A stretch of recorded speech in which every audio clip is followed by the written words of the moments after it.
সালাম আলাইকুম বন্ধুরা, আমি মীর তরিকুল ইসলাম। আজকে আমি চলে গেছি ফরেস্ট সিটি জোহরবার্গে।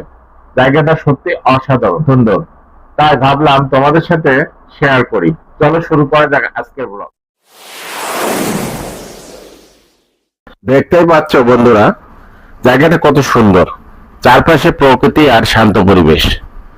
এখানে আসলে মনটা একদম ফ্রেশ হয়ে যায়। মালয়েশিয়া এমন একটা শহর আছে যেখানে কোটি টাকার বিল্ডিং, সুইমিং পুল সব আছে, কিন্তু মানুষ নেই। দেখো বন্ধুরা, চারপাশে কত সুন্দর সুন্দর সুইমিং পুল, একদম রিসোর্টের মতো ফিল।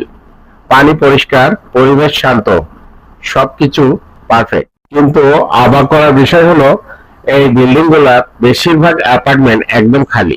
এত বড় বড় টাওয়ার, কিন্তু মানুষ একদম কম। চারপাশে এত নীরবতা, হাঁটতে হাঁটতে কখনো মনে হয় আমি কি সত্যি একটা শহরে আছি, নাকি এটা একটা গোস্ট সিটি। তোমার কি মনে হয়, এটা কি সত্যিই ভূতের শহরের মতো? কমেন্ট করে জানাও।